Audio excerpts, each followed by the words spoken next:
പറഞ്ഞിട്ട് ഇങ്ങനെയാണ് കാര്യങ്ങൾ പോകുന്നത്. ഫ്രിഡ്ജിൽ മാംസം സൂക്ഷിച്ചു എന്ന പേരിൽ, വാട്സപ്പ് സ്റ്റാറ്റസിൽ മാംസം കണ്ടു എന്നതിൻ്റെ പേരിലൊക്കെ.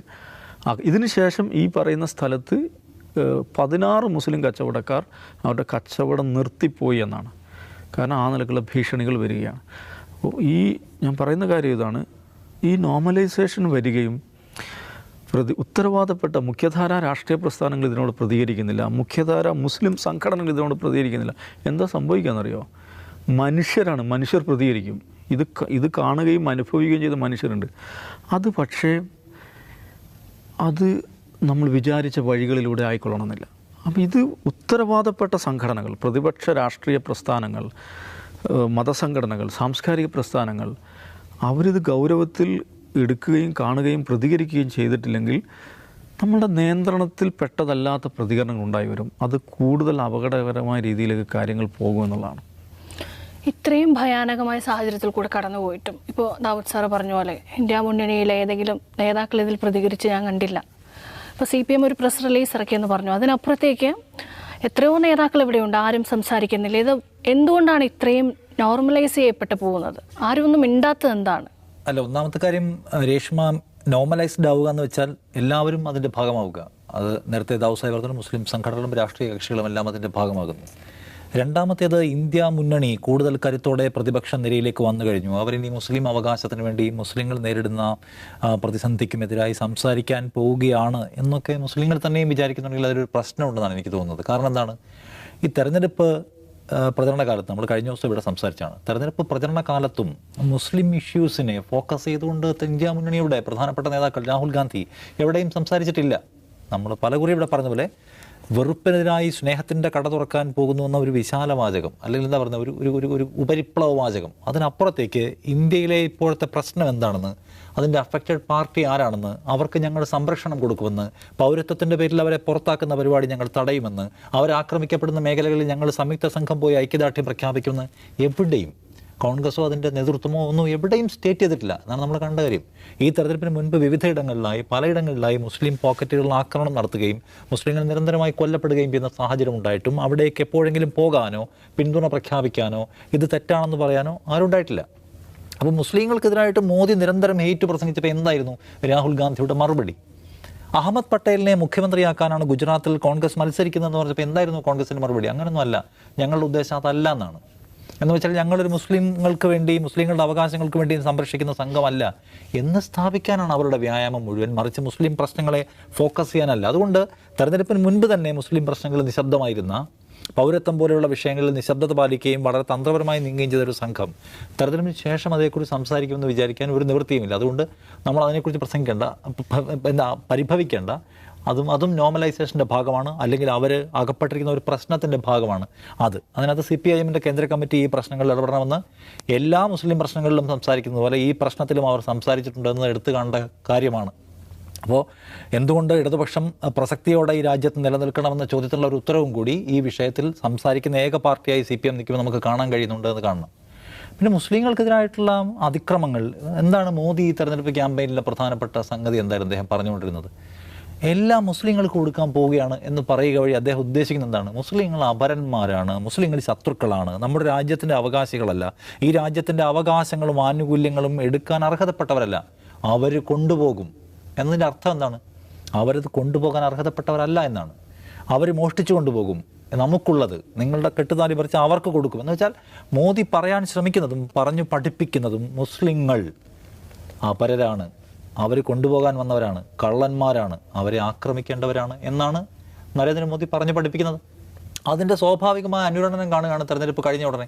ഒന്നാമത് തെരഞ്ഞെടുപ്പ് കഴിയുമ്പോൾ തോറ്റുപോയ ഇടങ്ങളിലെല്ലാം സ്വാഭാവികമായ വിരോധം ഉണ്ടാകുന്നത് നമ്മൾ കാണുന്നുണ്ട്. അതിൻ്റെ ഭാഗമായിട്ട് BJP, RSS പ്രവർത്തകർ അല്ലെങ്കിൽ ഹിന്ദുത്വ ആക്രമണം നടത്തുന്നത് കാണുന്നുണ്ട്. നമ്മൾ പലയിടത്തായിട്ടുള്ള കണ്ട കാര്യമാണ്.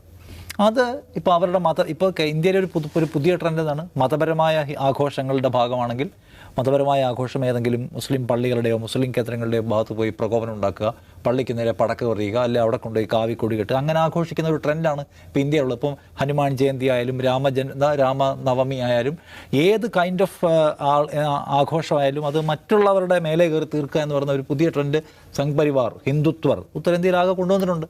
ഈ തെരഞ്ഞെടുപ്പ് തോൽവിക്ക് ശേഷം അവർ ചെയ്യാൻ പോകുന്നത് എന്താണ്? ആ ഒരു വൈരാഗ്യ ബുദ്ധി പ്രകടമാണ്.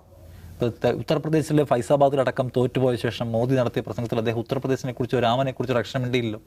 അദ്ദേഹത്തിന് കെറുണ്ടല്ലോ, ജയിപ്പിച്ചില്ലല്ലോ എന്നുള്ള കെറു. അതിൻ്റെ ഒരു ഫിസിക്കൽ വേർഷനാണ് നമ്മൾ ഈ കണ്ടുകൊണ്ടിരിക്കുന്ന ഈ അറ്റാക്സ് മുഴുവൻ. അപ്പോൾ ഇതൊരു ഹിന്ദുത്വ ആൾക്കൂട്ടം ചെയ്യുന്നതാണോ എന്ന് ചോദിക്കുമ്പോൾ ആണ്. അതിനപ്പുറം തന്നെ BJP എന്ന് പറയുന്ന പാർട്ടി ഇതിനകത്ത് എന്തുമാത്രം അക്കൗണ്ടബിൾ ആണ് എന്നത് പ്രത്യേകം കണ്ട കാര്യമാണ്.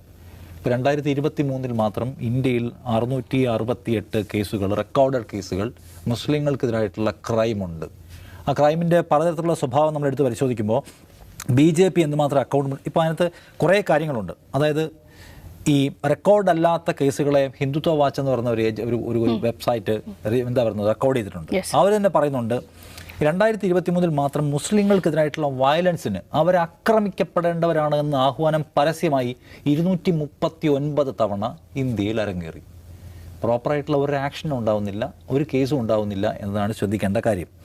മറ്റൊന്ന് അതായത് ടാർഗറ്റിംഗ് പ്ലേസസ് ഓഫ് വേർഷിപ്പ് എന്ന് വെച്ചാൽ മുസ്ലിങ്ങളുടെ ആരാധനാലയങ്ങൾ ആക്രമിക്കപ്പെടേണ്ടതാണ്, അവ അധിനിവേശത്തിലൂടെ ഉണ്ടാക്കിയതാണ് എന്ന് പറയുന്ന സ്പീച്ചസ് 169 എണ്ണം ഇന്ത്യയിൽ ഉണ്ടായിട്ടുണ്ട്.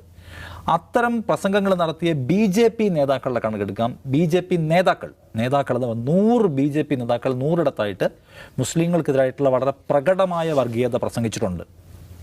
ആയുധമെടുക്കണം, കോൾ ഫ്രാംസ്, ആയുധമെടുക്കണം എന്ന ആഹ്വാനം ഉണ്ടായിട്ടുള്ള 93 സ്ഥലത്താണ്. ഈ ആയുധമെടുക്കണം, വംശഹത്യയിലേക്ക് നമ്മൾ കടക്കണം എന്നൊക്കെ പ്രസംഗിച്ചവരിൽ സന്യാസിനിമാർ പോലും ഉണ്ട് എന്ന കാര്യം ഓർക്കണം. അപ്പോൾ സാധാരണ ആളുകളല്ല, ഈ പറഞ്ഞ പ്രത്യേകമായ ഈ പ്രാർത്ഥനാ സദസ്സുകൾ സംഘടിപ്പിച്ചിട്ട് അവിടെയാണ് ഇത് പ്രസംഗിക്കുന്നത് എന്നോർക്കണം. ഒപ്പം ഹിന്ദു അവരുടെ കണക്കെടുക്കുമ്പോൾ റിലീജിയസ് ലീഡേഴ്സ്, അത് speeches by Hindu religious leaders എടുത്താൽ 93 ആധ്യാത്മിക നേതാക്കൾ, സന്യാസിനിമാർ ഈ മുസ്ലിം വിരുദ്ധ പ്രസംഗം നടത്തി. പലരും റിവാർഡ് ചെയ്യപ്പെട്ട് കഴിഞ്ഞവരാണ്. മുസ്ലിങ്ങളെ ബോയ്ക്കോട്ട് ചെയ്യണമെന്ന് പ്രസംഗം 87 എണ്ണമാണ്. റോഹിംഗ്യകൾക്കെതിരെ മാത്രം 38 പ്രസംഗങ്ങളുണ്ട്. മുസ്ലിം സ്ത്രീകൾ വേട്ടയാടപ്പെടേണ്ടവരാണ് എന്ന 28 പ്രസംഗങ്ങൾ നമുക്ക് ഈ ഇന്ത്യയിൽ 2023 മാത്രം കാണാൻ കഴിയുന്നത്. ഹിന്ദു പ്രസിദ്ധീകരിച്ചാണ് ഈ കണക്ക്. അപ്പോൾ ഇത് ഏതെങ്കിലും മുഖമില്ലാത്ത ഫേസ്ബുക്ക് പ്രൊഫൈലിൽ വരുന്നതല്ല, ഏതെങ്കിലും ആൾക്കൂട്ടം, കണ്ടാൽ അറിയാത്ത ആൾക്കൂട്ടം നടത്തുന്ന പരിപാടിയല്ല, മറിച്ച് ഈ നായ്ച്ചൂളം എന്ന് പറയുന്ന പരിപാടി നരേന്ദ്രമോദി മുതൽ ഏറ്റവും താഴെയുള്ള BJP നേതാക്കൾ വരെ വിസിലടിക്കുകയാണ്. ആരെയാണ് പിടിക്കേണ്ടത്, ആരെയാണ് ആക്രമിക്കേണ്ടത് എന്ന നിലയ്ക്ക് വിസിലടിച്ചു കൊടുക്കുന്നു. അത് ചെയ്യാൻ ആൾക്കൂട്ടം ഇറങ്ങി തിരിച്ചിരിക്കുന്നു. നേരത്തെ ദാവൂസായി പറഞ്ഞ പോലെ ഈ വംശഹത്യയുടെ 10 ഘട്ടങ്ങളെക്കുറിച്ചുള്ള റിസർച്ചുകളുണ്ട്, പഠനങ്ങളുണ്ട്. ആ പഠനം പരിശോധിക്കുമ്പോൾ ഓരോ ഘട്ടങ്ങൾ, ആദ്യം ഒരു കൂട്ടം ആളുകളെ അവർ വേറെ ആളുകളാണ്, നമ്മുടെ പൊതുധാരയിൽപ്പെടുന്നവരല്ല എന്ന് വർഗീകരിച്ച് മാറ്റുക, അവർക്ക് അവരുടെ ഐഡൻറ്റിറ്റി പ്രൂഫ്സ് ഇല്ലാത്ത അധിനിവേശക്കാരാണെന്ന് വരുത്തുക, അവർ നമ്മുടെ സംസ്കാരത്തിന് പുറത്തുള്ളവരാണെന്ന് വരുത്തുക, അവർ പുറത്തു പോകേണ്ടവരാണെന്ന് വരുത്തുക, അവർക്കെതിരായിട്ടുള്ള വയലൻസ് സ്റ്റാർട്ട് ചെയ്യുക, വന്ന് അത് 8-9 ഒക്കെ ആകുമ്പം അവർക്കെതിരായിട്ടുള്ള ഏതു വിധേനയുള്ള അക്രമങ്ങളും എന്ന് വെച്ചാൽ അവർക്ക് നിയമപരമായ തുല്യത നിഷേധിക്കുക എന്ന് വെച്ചാൽ പൗരത്വം പോലുള്ള സംഗതികൾ നിങ്ങൾക്ക് തരില്ല, അല്ലെങ്കിൽ 100-ലധികം ആളുകൾക്ക് വീട് കൊടുക്കും, അതിലൊരു വീട് നിങ്ങൾക്ക് തരില്ല എന്ന സാധാരണവൽക്കരണം ഉണ്ടല്ലോ, അത് വംശഹത്യയുടെ ഏറ്റവും തൊട്ടു മുൻപുള്ള ഘട്ടമാണ്. മറ്റൊന്ന്, അവർ ഏത് തെരുവിൽ ആക്രമിക്കപ്പെട്ടാലും അവയൊക്കെ നിർവികാരമായി ഒരു ജനതയാകെ തന്നെ നോക്കി നിൽക്കുക. അടുത്ത ഘട്ടം എന്താണ്? അടുത്ത ഘട്ടം നമ്മൾ റുവാണ്ടയിലൊക്കെ കണ്ടതുപോലെ വംശഹത്യയാണ്. അതിലേക്ക് കടക്കുകയാണ്. പിന്നെ ബാക്കിയെല്ലാം സെറ്റ് ചെയ്തുകൊണ്ടിരിക്കുകയാണ്. നേരത്തെ നമ്മൾ കണ്ട വലിയ കലാപങ്ങളായിരുന്നെങ്കിൽ വലിയ കലാപങ്ങളിൽ നിന്ന് ഇപ്പോൾ ലോക ശ്രദ്ധ ആകർഷിക്കുന്ന മോദി ലോക ഗുരുവാകാൻ ശ്രമിക്കുമ്പോൾ വലിയ കലാപങ്ങൾ അദ്ദേഹത്തിന് പ്രതിച്ഛായയെ ബാധിക്കും. അപ്പോൾ BBC ഉണ്ടാക്കിയ ബുദ്ധിമുട്ടറിയാലോ. അപ്പോൾ ചെറിയ പോക്കറ്റുകൾ, വ്യക്തികളെ ആളുകൾ കൂട്ടം തല്ലിക്കൊല്ലുക, അത്തരം ഇൻസിഡൻസ് എപ്പോഴും വെറുപ്പിങ്ങനെ നിറച്ചുകൊണ്ടേയിരിക്കും. ഉന്മൂലനമല്ല, വെറുപ്പിങ്ങനെ നിലനിർത്തിക്കൊണ്ടിരിക്കുക. അപ്പോൾ ഇങ്ങനെ ഹെയ്റ്റ് ഇങ്ങനെ നിലനിർത്തും. ആത്യന്തികമായി നരേന്ദ്രമോദി മുന്നോട്ട് വെക്കുന്ന ആശയധാരയ്ക്കും രാഷ്ട്രീയത്തിനും ആ വെറുപ്പിന് മേലെ നിൽക്കാൻ കഴിയൂ. അല്ലാതെ ഉജ്ജ്വല യോജന കൊണ്ട് നിൽക്കുന്ന ഒരു സർക്കാരല്ല ആ സർക്കാർ എന്ന് നമ്മൾ കാണണം. അല്ലെങ്കിൽ 19 കോടി ആളുകൾക്ക് പൈപ്പിലെ വെള്ളം കൊടുത്തു എന്ന് അവകാശപ്പെട്ടുകൊണ്ട് നിൽക്കുന്ന ഒരു സർക്കാരല്ല. ആ സർക്കാർ ഇങ്ങനെ പോകാൻ കഴിയൂ. ആ സർക്കാരിനെ നിതീഷ് കുമാറും അല്ലെങ്കിൽ നായിഡുവും കൂടി തിരുത്തിക്കളയും എന്ന് വിചാരിക്കുന്നതിലും കുഴപ്പമാണ്. അവർക്ക് പോലും അങ്ങനെ ഒരു പ്ലാനൊന്നുമില്ല. അതൊക്കെ പണ്ടായിരുന്നു. അവർക്ക് നേരത്തെ വയർ കഴിഞ്ഞ ദിവസം പ്രസിദ്ധീകരിച്ച റിപ്പോർട്ടുണ്ട്, അതിനകത്ത് പറയുന്നുണ്ട് പഴയ നേതാക്കളുടെ നിഴൽ മാത്രമാണ് ഇപ്പോൾ ഇന്ത്യയിലുള്ളത്. അവർക്ക് മോദിയായിട്ട് കോർക്കാനോ മോദിയുമായിട്ട് പോർട്ട്ഫോളിയോസിൻ്റെ കാര്യത്തിൽ പോലും അവർക്ക് തർക്കങ്ങൾ പോലുമില്ല. കാരണം അവർക്കും പലതരത്തിലുള്ള ആഭ്യന്തരമായ താല്പര്യങ്ങളും പലതരത്തിലുള്ള ലോക്കൽ ഇൻട്രസ്റ്റുകളൊക്കെ ഉണ്ട്. അപ്പോൾ അതുകൊണ്ട് മോദിയുടെ മുന്നോട്ട് നിൽക്കുന്ന വഴിയും മുന്നോട്ടുള്ള വഴിയും എല്ലാം ഹേറ്റും ഡിവൈഡുമാണ്. അതിലവർ മാക്സിമം ഇൻവെസ്റ്റ് ചെയ്തുകൊണ്ടിരിക്കും. അതെത്ര നമ്മൾ കണ്ടു നിൽക്കുന്നോ അത്രയും വലിയ അപകടത്തിലേക്ക് രാജ്യം പോകുന്നു എന്ന് തിരിച്ചറിയാൻ കുറച്ചുകൂടി ഫോക്കസ്ഡ് ആവാൻ. പ്രതിപക്ഷമാണ്, നമുക്ക് സംസാരിക്കാനുള്ള പ്രതിപക്ഷത്തോടാണല്ലോ, അവർ വലിയ സംഖ്യയായല്ലോ, അപ്പോൾ അവരെന്തെങ്കിലും ചെയ്യുമെന്നൊക്കെ നമ്മൾ പ്രതീക്ഷിക്കുകയാണ്. അപ്പോൾ അവരോട് നമുക്ക് പറയാനുള്ള കാര്യം ഇഷ്യൂസിൽ ഫോക്കസ്ഡ് ആവുക എന്നുള്ളതാണ്. ഒരു കേരളത്തിൽ CPM പോലും പറയാനുള്ള കാര്യം എന്താണ്? എന്താണോ മുന്നോട്ട് വെക്കുമെന്ന് വിചാരിക്കുന്ന രാഷ്ട്രീയം, ആ രാഷ്ട്രീയം തെളിമയോടെ മുന്നോട്ട് വെക്കുക, അതിൽ ബൈപ്പാസ് ചെയ്യാൻ ശ്രമിക്കാതിരിക്കുക, അഭ്യാസം കാണിക്കാതിരിക്കുക, പറയാനുള്ളത് പറഞ്ഞുകൊണ്ട് പോവേണ്ട തരത്തിൽ കാര്യങ്ങൾ മോശമായി കഴിഞ്ഞു. ഇനി ആർക്കും വളഞ്ഞ വഴി എടുക്കാൻ കഴിയില്ല. പ്രോ വേർഷൻ പ്ലേ അവർ ഗെയിം എടുത്തുകൊണ്ടിരിക്കുകയാണ്. ലൈറ്റ് വേർഷൻ കൊണ്ട് കാര്യമില്ലെന്നും മനുഷ്യരുടെ രാഷ്ട്രീയം പറയാൻ തയ്യാറാവണം, അതിന് കഴിയട്ടെ എന്നാണ് നമുക്ക് ഈ എന്താ പറയുക ഏറ്റവും മോശം സമയത്തുള്ള പ്രത്യാശ. യെസ്, ഇപ്പോൾ ദാവൂദ് സാർ പറഞ്ഞ പോലെ ഗുജറാത്തിൽ പോലും നടന്ന സംഭവം നമ്മൾ ദിവസങ്ങൾക്ക് ശേഷമാണ് അറിയുന്നത്. ആദ്യത്തെ 22 ദിവസങ്ങളിലെ റിപ്പോർട്ട് ചെയ്യപ്പെട്ടിട്ടുള്ള കണക്കുകൾ മാത്രമാണിത്. അപ്പോൾ ഈ അപകടകരമായ സാഹചര്യത്തിൽ ഏറ്റവും ഭയപ്പെടുത്തുന്നത് മുഖ്യധാരാ മാധ്യമങ്ങൾ സ്വീകരിക്കുന്ന നിശബ്ദതയാണ്, അതിനോട് കണ്ണടയ്ക്കുന്ന രാഷ്ട്രീയ പാർട്ടികളുടെ നിലപാടാണ്. അതുകൊണ്ട് ഇതിങ്ങനെ വിട്ടുകൂടാ. ഇതിനെതിരെ ശക്തമായ പ്രതികരണങ്ങൾ ഉണ്ടാകണം, ശബ്ദങ്ങൾ ഉറച്ചു തന്നെ ഉയരണം.